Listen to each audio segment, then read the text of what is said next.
یعنی یوں سمجھ لے کہ سعادت تھی کہ یہ ایک ایسا شخص تھا جو اٹھ رہا تھا ختم نبوت کے لیے اور نبی کریم صلی اللہ علیہ وسلم کی شان و شوکت کے لیے، اور نبی کریم صلی اللہ علیہ وسلم کو یعنی ایک پہچان کے لیے ایک اپنے ملک کی طرف سے ایک سمبلائک جو تھا، سمبل بن کر آگے آ رہا تھا۔ اب اس میں جو تشدد کا ایلیمنٹ ہے وہ کہاں سے آ رہا تھا؟ یہ تو اتنی پیاری جماعت درود شریف نبی کریم صلی اللہ علیہ وسلم پر بھیجنے والی اور اتنے خوبصورت لوگوں کو اور 24 گھنٹے اللہ کا اور اللہ کے رسول کا ذکر کرنے والا، آیا ان میں تشدد کا ایلیمنٹ کہاں پیدا ہو رہا تھا؟ اب اس کی بھی بہت سی وجوہات ہیں۔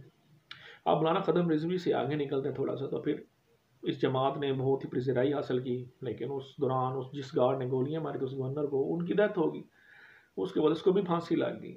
پھر اس کے باپ کو انہوں نے اپنے جلسے جلوسوں میں لے کر آنا، اس کو یوز کرنا، تو یہ ایک علیحدہ چیز ہے۔ اب اس سے اب کنارہ کشی کر کے ہم آگے چلتے ہیں۔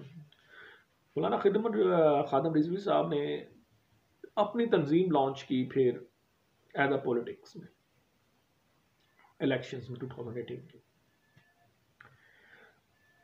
اس جماعت کو بہت زیادہ پذیرائی ملی اور انہوں نے بہت ہی زیادہ ووٹس لیے عوام نے، یعنی اگر تیسری پارٹی میں کہا جائے تو ان کا انتخابی نشان کرین کے نام سے تھا، انہوں نے بہت زیادہ اکثریت سمیٹی ہے، اپنی بہت زیادہ ووٹ سمیٹے۔ خیر طریق لبیک میں پھر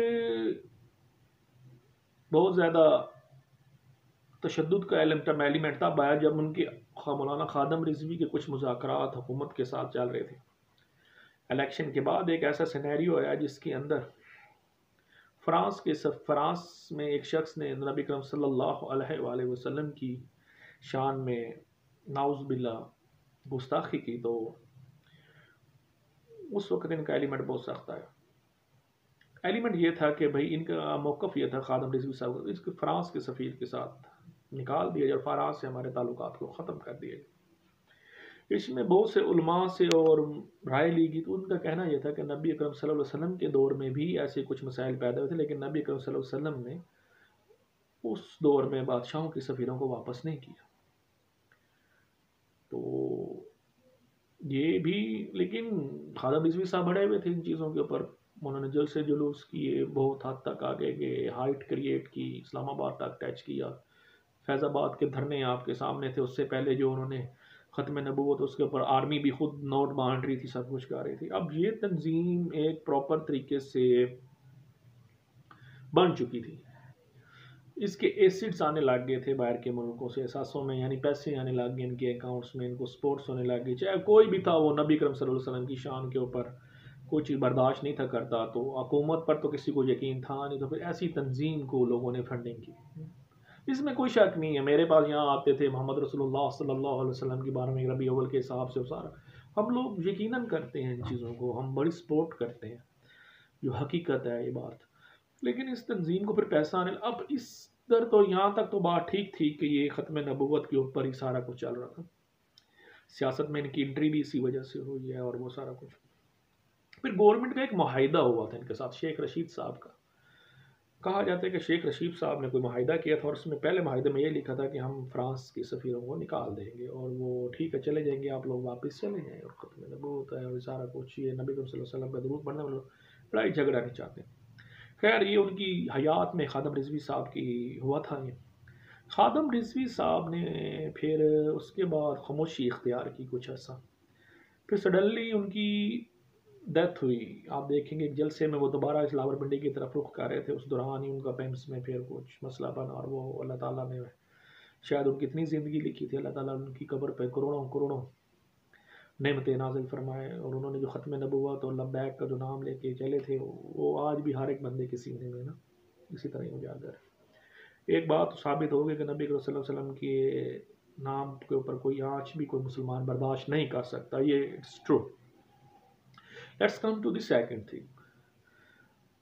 ان کی وفات کے بعد ان کا بیٹا سعد رضوی صاحب تھے، جو بہت ہی زیادہ ایجوکیٹڈ بھی تھے علماء کے لحاظ سے، یعنی اگر دیکھا جو ان کی جو کوالیفیکیشن ایز ایکول ٹو ہماری ماسٹر ڈگریز کے لیول پہ تھی، نو ڈاؤٹ ایک پڑھے لکھے اور جو شیلیں انسان تھے، کیونکہ یہ چیز انہیں اپنے باپ کی وراثت سے ملی تھی۔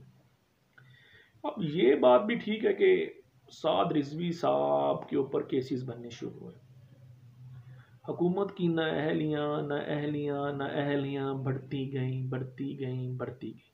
اب یہ نااہلیاں جو میں آپ سے بات کر رہا ہوں، یہ نااہلی 2018 سے پہلے کی ہے، 2015 سے آپ یہ نااہلیاں گنتے ہیں 2021 تک۔ نااہلیاں کیا تھی؟ حکومت کا رویہ ان کے ساتھ جو تھا پچھلی سے بھی اور اس حکومت کا بھی، ان کے ساتھ جو رویہ حکومت کا بن رہا تھا، وہ حکومت ان کو ٹیررسٹ ڈکلیئر کر رہی تھی، کیونکہ اپنی حکومت دنیا میں بنانے کے لیے یہ لوگ اس حد تک گر جاتے ہیں کہ دنیا کا عوام، یورپ کو اور گوروں کو خوش کرنے کے لیے انہوں نے ایک مسلمان آدمی کو خود ہی اپنے ملک میں دہشت گرد کہنا شروع کر دیا۔ اب سعد رضوی صاحب کے اوپر جب کچھ کیسز آئے تھے تو ان کو ججز نے رہا کرنے کی اپیل کی تھی کہ بھئی اس میں ایسا کوئی ایلیمنٹ ہمیں نظر نہیں آ رہا جس پہ ان کو سزا دی جائے، لہٰذا آپ اس کو رہا کریں۔ حکومت پاکستان عمران خان صاحب کی حکومت میں پھر یہ ہوا کہ ان کو نظر بند کیا گیا۔ نظر بند بھی کیسے کیا؟ اگر گھر تک محدود کرتے پھر بھی ٹھیک، ان کو جیل میں رکھنے کا یعنی فیصلہ، کچھ ایسے ایکٹ اور کچھ ایسے شکیں 111 اور سم تھنگ لگائی گئی جس کی وجہ سے ابھی بھی یہ نظر بند تھے۔ اب ان کی دوسری چیز یہ تھی کہ ان کی پارٹی جو تحریک لبیک تھی، اس کو کالعدم TLP کے نام سے جانے جانے، تحریک لبیک پاکستان کالعدم قرار۔ ان کے فنڈز باہر سے آنا بند ہو گئے، ان کے بینکس اکاؤنٹس کلوز ہونے شروع ہو گئے، اس کے بعد پھر ان کے ساتھ جو تھا معاہدات، اس معاہدات کی پاسداری میں پھر حکومت ناکام رہی۔ خیر یہ باتیں چلتی رہیں تو پھر ایک وقت ایسا آیا کہ خان صاحب نے یہ سوچا کہ بھئی اب یہ حالات اب ہمارے کنٹرول سے تو باہر ہو رہے ہیں۔ خان صاحب سے کسی نے پوچھ لیا، خان صاحب پچھلے معاہدے کا پتہ ہے؟ کہتے نہیں جی مجھے تو پتہ ہی نہیں، مجھے تو نہیں پتہ فرانس کے متعلق انہوں نے کوئی معاہدہ ایسا کیا تھا کہ نہیں۔ یہ ہمارے PM عمران خان صاحب کا بیان ہے، اور اس کے جو شخصی گواہ ہیں وہ ڈاکٹر عامر لیاقت صاحب ہیں، جنہوں نے ایک میڈیا کے اوپر بھی بیٹھ کے شاید یہ بات کی ہے۔ اب یہ معاہدہ نیا ہونے جا رہا تھا۔ اس معاہدے میں مفتی منیب الرحمان اور شیخ رشید اور آفاق چودھری میں بڑے شدید تناؤ تھا، کیونکہ مفتی منیب الرحمان کو اس وقت حکومت نے منتخب کیا تھا اپنی طرف سے، کہ آیا وہ تحریک لبیک والوں نے بھی منتخب کیا تھا تو حکومت نے بھی انہیں کو چانس دی۔ اس میں فواد چودھری سے تو ویسے مفتی منیب الرحمان کی نہیں تھی بنتی، اور یہی ہوا کہ فواد چودھری نے بہت شدید بیانات دینے شروع کر دیے پہلے 2-3 دن پہلے کہ ہم یوں کر دیں گے، یہ تحریک کالعدم ہے، اس کو فنڈ آتے ہیں انڈیا سے اور ٹیررسٹ تنظیمات، سارا کچھ انہوں نے کہنا شروع کر۔ اس کے برعکس جو ہے شیخ رشید نے یہ کیا کہ جناب میں ریجر 2 مہینے کے لیے تعینات کر رہا ہوں، میں یہ کر رہا ہوں اور میں وہ کر رہا ہوں۔ خیر اس مسئلے کو مزید پیچیدہ بنایا گیا۔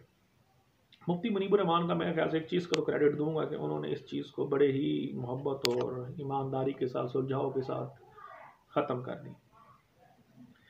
اب آپ یہ چیز دیکھیں کہ ہمارے وزراء کیا چاہتے تھے، بیسیکلی ہمارے وزراء یہ چاہتے تھے کہ یہ کلیش بنے، عوام آپس میں لڑے، ہم اس کو یہ کلر دیں گے، ہم اس کو یہ کلر دیں گے، اور آخر میں ہم کہیں گے جی ہمیں تو حکومت اپوزیشن ہے نہیں چلے، تو اپوزیشن کا پلان تھا، ہم الیکشن کی طرف واپس جائیں گے، ختم ہو جائے گی ہر چیز اور ہم پھر دوبارہ بن کے شہید ہو کے آئیں گے۔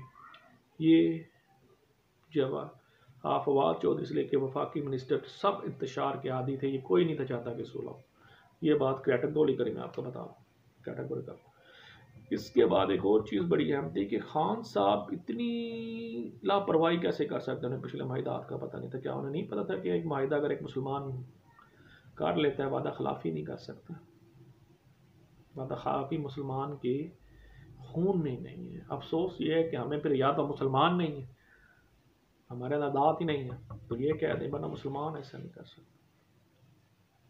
اللہ کر کے خیر تحریک لبیک کے ساتھ ہمارے حکومت کے مذاکرات ہو گئے۔ اب مذاکرات کو، معاہدے کو خفیہ شکل رکھی گئی ہے، خفیہ بنایا گیا، اس میں شاہ محمود قریشی کو لایا گیا، علی کو لایا گیا، علی صاحب وفاقی منسٹر جو ہیں، تو ابھی اس معاہدے کی شکوں کو باہر نہیں لے کے، لیکن میڈیا میں بہت سی چیزیں عام ہو چکی ہیں۔